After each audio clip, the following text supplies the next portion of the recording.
Before we get started, Roma and Antonio are doing commissions for robots. If you're interested of doing a weight, an AntWeight, or a weight, or anything a little bit higher, their Discord pages are down below. Thank you.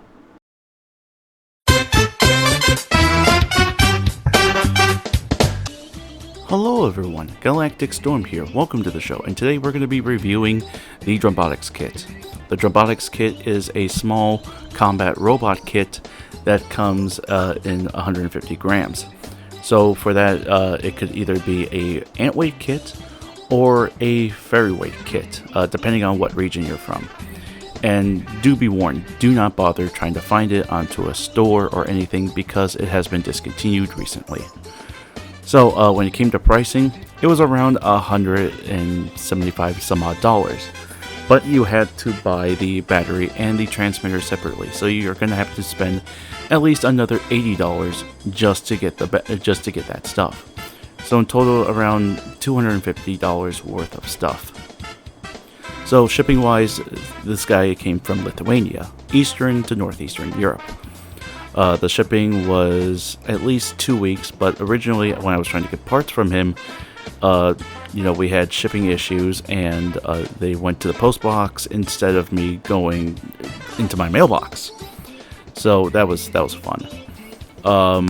But assembly wise, this thing was pretty easy for the most part, except when it came for the weapon motor. The weapon motor, I had to install the parts really. It was a pain in the ass. It took at least 5 to 10 minutes just to put the screws in, and when it came to the wiring, it took a day or two because I had to.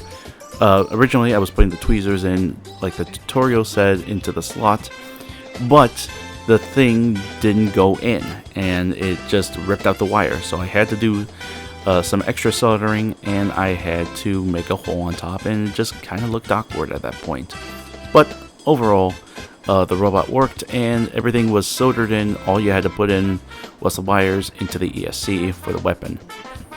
Other than that, performance-wise, when it came to running in that, it was a mixed bag. When I was in i3 Detroit, I had two really big issues. One was the batteries that they recommended.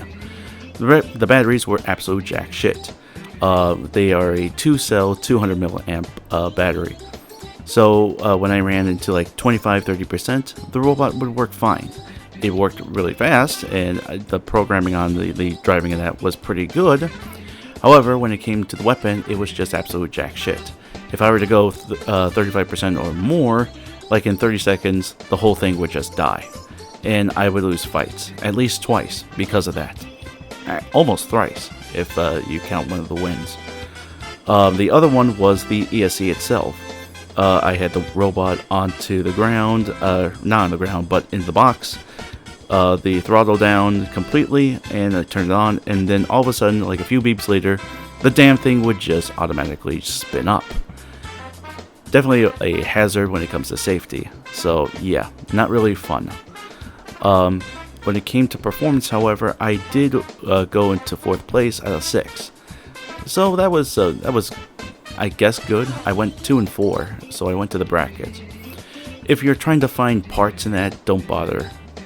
There is, like I said again, the website is down, or he's discontinuing the kit, and the website that he has is down, and his Patreon, which is absolutely stupid when it came to this kit. If you're trying to find parts or trying to find pieces for the CAD and that, which you should have gotten within this kit, you have to pay an extra $10 just to get all the stuff and screws and just whatever that he put into the kit through those $10. Reliability wise, this thing was pretty good. I was able to go through 6 fights, but in the 6th fight, I was fighting a vertical spinner, and my chassis was cracked in half. So I really didn't win my fight, and when I came to look at it, the carbon fiber mixture for the chassis, I found out that the part of the weapon hub on that side was cracked. But overall, I was able to use soldering and I was able to melt the sides together, and it seems to have worked, and I didn't have any more problems after that. So yeah, overall, when it comes to performance in that and assembly, it was a bit of a pain in the ass. It was a bit pricey, but it drove really well. But once you get the battery upgraded to 2-cell 300 milliamps, which I would recommend, this thing would work fine. Overall, I'm going to give this thing a score of 3 stars. Thank you, bye-bye.